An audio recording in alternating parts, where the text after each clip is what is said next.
no accident that our society has become inundated with, entertained by, and even fascinated with elements of death. Hi, this is Barry Phillips with 10-Minute Torah, day number 5 of the Torah portion Nitzavim. Let's go a little further in Devarim, or Deuteronomy, chapter number 30. And let's begin reading with verse number 15. See, I've set before you today life and good and death and evil, and that I am commanding you today to love Yahweh your Elohim, to walk in his ways, to guard his commands and his laws and his right rulings. And you shall live and increase, and Yahweh your Elohim shall bless you in the land where you go to possess. But if your heart turns away, and you do not obey, and shall be drawn away, and shall bow down to other mighty ones and serve them, I have declared to you today that you shall certainly perish. You shall not prolong your days in the land which you are possessing over the Jordan to enter and possess. I have called the heavens and the earth as witnesses today against you. The heavens and the earth are two eternal witnesses. I have set before you life and death, the blessing and the curse. Therefore you shall choose life so that you live, both you and your seed, to love Yahweh your Elohim, to obey his voice and to cling to him. For he is your life and the length of your days, to dwell in the land which Yahweh swore to your fathers, to Abraham, to Yitzchak, and to Yaakov, to give to them. A little lengthy in the reading today, but it's important. Our society has become fascinated with death, with blood, and with, unfortunately, gore. We see the covering over things that says graphic content. And with a very minor pause, we'll go ahead and click on it because, after all, we can handle it. Traveling in recent days on the interstate system, there have been more than a few opportunities where you would pass by some incident on the side of the road. Traffic will invariably slow way down so people can gawk and look and see if they see something, and some mangled wreckage or some overturned vehicle or some accident scene. We can't help but look.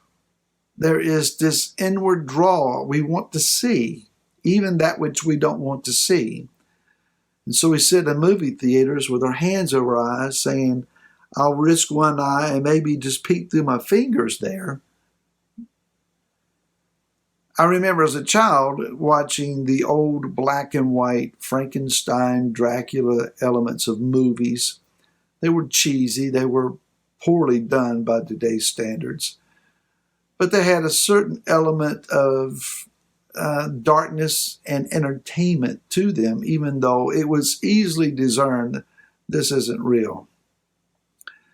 Now just sitting on the sofa watching something in the evening, the fare may be innocent enough. It could be a light comedy or an old classic movie, but the commercials in between, promoting movies of demonism, grotesque figures and features on human beings, the macabre, filled with death. There's, of course, the entertainment, if you want to call it that, entertainment series of The Living Dead or The Walking Dead or whatever it's called, where zombieism, those caught between life and death, having entered into death and now back alive again. How all that works, I don't know. I'm not a zombie fan.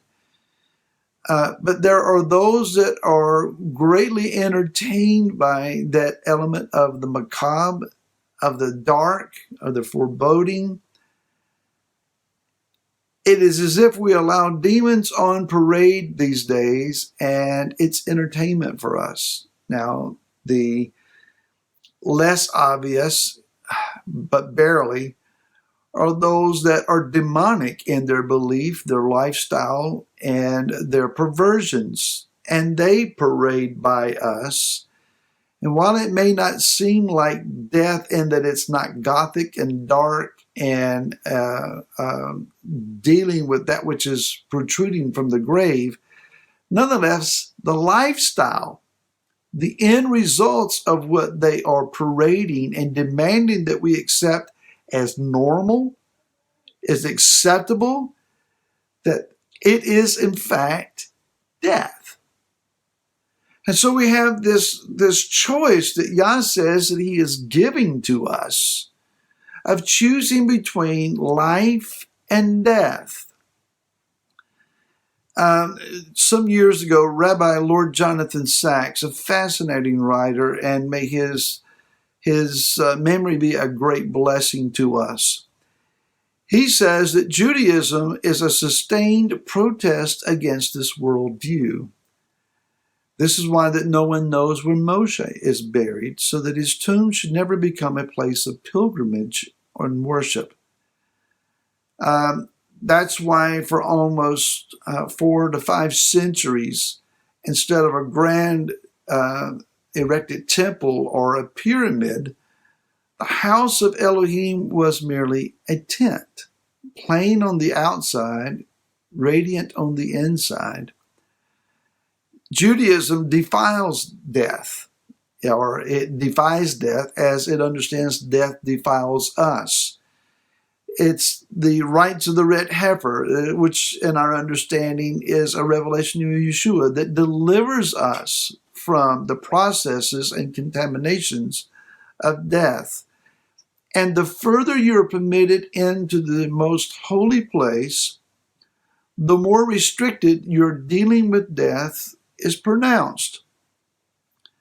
So there is an understanding then that even in the rites of Judaism, even in the Levitical worship process that includes animal sacrifice, the focus is on life and not death. And one would say, well, but you're slaying animals. It's not so much when an animal is brought to the altar that it is slain, but rather in the letting of its blood flow, life is released. So it's not killing the animal, it's releasing its life. That is the focus. Now that may seem hard to fathom and to understand, but that's the reality of it. And so we have a choice here of choosing death and destruction or life and radiance and hope and shalom and peace. The choice is ours. But listen to what Yah says here. He says, therefore, you shall choose life so that you live. You can't choose death and live. To choose death is to begin to accentuate your dying. Continuing, he says in verse 20, to love Yahweh your Elohim, to obey his voice, and to cling to him, for he is your life and the length of your days. Yah is our life. He's not just the one that we focus on in our lives. He is our life. Yeshua taught us in the book of Yochanan, in the book of John, chapter number 14. He says that if we love him, then we will keep his commands. And as you continue in that passage, he says that when we obey his voice, that he and the Father will come to us and make their abode with us. Living with us, living within us. To know life is to know Yahweh and to serve him and to cling to him and to obey his voice. There are those that would say that the Torah, as they would identify the law, is bondage, it's servitude, it's restriction.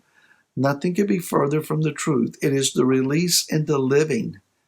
It is the establishment of the boundaries in which life is revealed. We walk within those large boundaries and we find the fullness of life. May you and yours, those that you love, those you gather with, those you talk to and share with this Shabbat, may you find life and find it to the full and overflowing and be filled with joy and be filled with hope.